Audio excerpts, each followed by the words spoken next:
అమరావతి శాశ్వత భవనాల పనులు శరవేగంగా జరుగుతున్నాయి. ఏదైతే ఉందో ఐకానిక్ టవర్స్ ఏదైతే ఉందో పనులైతే మనం విజువల్‌లో చూసుకోవచ్చు. ఈ ప్రాంతంలో దాదాపు 5 టవర్లయితే నిర్మాణ పనులైతే శరవేగంగా జరుగుతున్నాయి. గతంలో ఈ నిర్మాణ పనులని రకరకాలుగా అయితే ప్రచారం అయితే చేసేవాళ్ళు. అసలు ఏం జరుగుతుందనేది వాస్తవాలు తెలియజేసేందుకు ఇప్పుడు ప్రయత్నం చేస్తాను.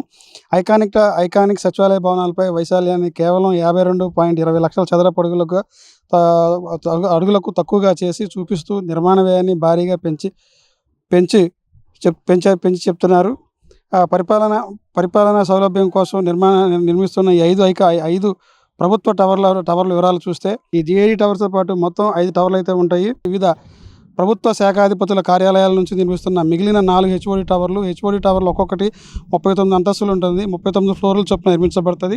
వీటితో పాటు వాటి ముందు నిర్మించే విశాలమైన ఆర్కిటెక్చర్ పోడియంలను కలిపి మొత్తం నిర్మాణం వైశాల్యం 71.43 లక్షల చదరపు అడుగులు ఉంటుంది. ఎస్ఎఫ్టీ అయితే ఉంటుంది. ఈ మొత్తం విస్తరణకి బడ్జెట్ లెక్క కడితే చదరపు అడుగు అయ్యే ఖర్చు కేవలం 17.339 మాత్రమే. అంతర్జాతీయ స్థాయిలో ప్రీమియం విలువ నిర్మాణాలకు ఈ రేటు పూర్తిగా ప్రామాణికమైనది. ఈ ఖర్చు కేవలం సిమెంటు, ఇటుకలు నిర్మాణానికి పరిమితం కాలేదు. ఇది సంపూర్ణమైన టర్నిక్ ఒప్పందం. ఇందులో భవనాన్ని మోసే అత్యంత క్లిష్టమైన పునాదులు, సూపర్ స్ట్రక్చర్, అధునాతమైనటువంటి మెకానికల్, ఎలక్ట్రికల్, ప్లంబింగ్, ఎంఈపీ వ్యవస్థలు, గాలిని వేగాన్ని తట్టుకునేపై హై పర్ఫార్మెన్స్ ఎక్స్పెరిమెంట్ ఫండింగ్, పూర్తి స్థాయిలో ఇంటీరియర్, డిస్ట్రిక్ట్ కూలింగ్ సిస్టమ్, అంతర్గత మౌలిక సదుపాయాలు అన్నీ ఇందులో కలిసి అయితే ఉంటున్నాయి. జాతీయ ప్రాంతీయ ప్రతిష్టాత్మక ప్రాజెక్టులతో పోల్చి చూసిన అమరావతి రేట్లు అత్యంత హేతుబద్ధంగా ఉన్నాయి. కేంద్ర పార్లమెంటుకు 4 అంతస్తులు నిర్మించారు. చదరపు అడుగుకు 16.916 రూపాయల ఖర్చులు.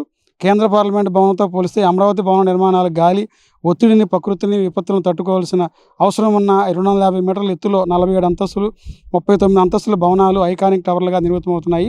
సివిల్ ఇంజనీర్లు సంస్కృత బట్టి చూస్తే చదరపు అడుగుకు 17.339 రూపాయలు కావడంతో మార్కెట్ రేటుకు అనుగుణంగా ఉంది. కాబట్టి అమరావతి ప్రతిష్టకు దెబ్బతీయాలని కొంతమంది పనిగట్టుకొని ఇట్లాంటి విమర్శలు చేస్తున్నారు. ఇట్లాంటి వాటిని నమ్మే పరిస్థితి చేయకూడదని చెప్పి కూడా రాష్ట్ర ప్రభుత్వం అయితే చెప్తుంది. ప్రతిష్టాత్మకంగా చేసే యొక్క నిర్మాణాలు హేతుబద్ధంగా ఏదైతే ఉందో హేతుబద్ధంగా నిర్మాణాలు చేస్తున్నాము. ఎటువంటి విపత్తు వచ్చినా, ఎటువంటి గాలివానలు వచ్చినా ఎలాంటి ఇబ్బంది లేకోకుండా ఈ యొక్క ఐకానిక్ టవర్లు అయితే నిర్మాణం చేస్తున్నాం. ఎలాంటి ఇబ్బంది ఒక భవిష్యత్తుకు ఒక పునాది అని చెప్పి కూడా సీఎం గారు చెప్తున్నారు. ఇది ఇక్కడ పరిస్థితి.